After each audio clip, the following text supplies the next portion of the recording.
একদিন দ্রোণাচার্য ভীষ্মের কাছে আসেন। তিনি বলেন, যুবরাজদের অস্ত্রবিদ্যা সম্পূর্ণ হয়েছে।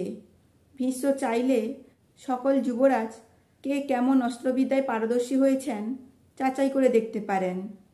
গুরু দ্রোণাচার্যের পরামর্শ মতো ভীষ্ম মহারাজ ধৃতরাষ্ট্রের আদেশ নিয়ে রঙ্গভূমির আয়োজন করেন, যেখানে সকল যুবরাজ তাদের শেখা অস্ত্রবিদ্যা প্রদর্শন করবেন। এরপর রঙ্গভূমির আয়োজন হলে সেখানে মহারাজা ধৃতরাষ্ট্র, ভীষ্ম, কুলগুরু, এরপর কুন্তি, গান্ধারী সমেত পুরো দেশের প্রজাগণ সেই রঙ্গভূমিতে উপস্থিত হন যুবরাজদের অস্ত্রবিদ্যা দেখার জন্য। এরপর সকল যুবরাজ একে একে তাদের অস্ত্রবিদ্যার কলা প্রদর্শন করতে থাকেন। প্রথমে যুধিষ্ঠির, এরপর ভীম, তারপর দুর্যোধন, অর্জুন, একে একে সকল যুবরাজ তাদের শেখা অস্ত্রবিদ্যা প্রদর্শন করতে থাকেন। আর ঠিক সেই সময় কর্ণ সেখানে আসেন। তিনি পুরো সভার সামনেই অর্জুনকে যুদ্ধের জন্য আহ্বান করেন।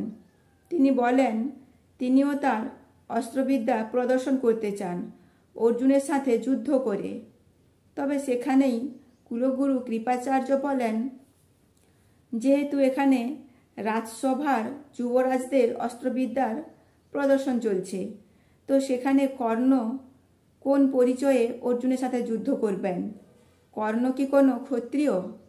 ঠিক সেই সময় কর্ণ চুপ হয়ে যান, কারণ তিনি ছিলেন শূদ্র। এরপরে ভীষ্মও কর্ণের পরিচয় জানতে চান, যে তিনি কে, কেনই বা তিনি অর্জুনকে যুদ্ধের জন্য আহ্বান জানাচ্ছেন।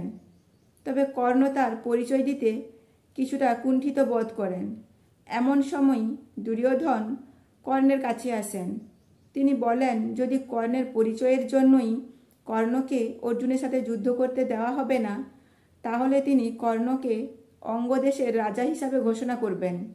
কারণ অঙ্গদেশ ছিল দুর্যোধনের অধীনে, আর এই কারণেই দুর্যোধন কর্ণকে অঙ্গদেশের রাজা ঘোষণা করেন এবং কর্ণকে তিনি নিজের মিত্র বানান, যাতে করে কর্ণ অঙ্গদেশের রাজা হিসাবে অর্জুনের সাথে যুদ্ধ করেন, তার অন্য কোনো পরিচয়ের প্রয়োজন না পড়ে।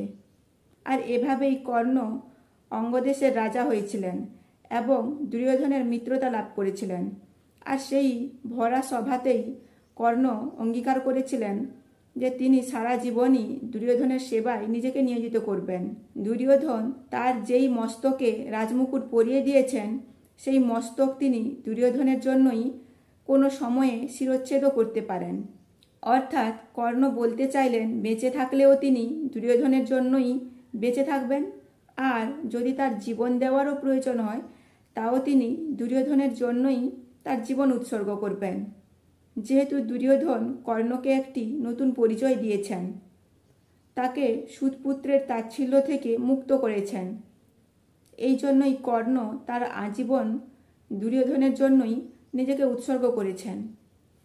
তবে এই রঙ্গভূমিতে কর্ণ আর অর্জুনের মধ্যে কোনো লড়াই হয়নি, কারণ সেই সময় সূর্যাস্তের সময় ছিল, আর ক্ষত্রিয় নিয়ম অনুযায়ী সূর্যাস্তের পর যুদ্ধ করা যুদ্ধের নিয়মের বিরুদ্ধে।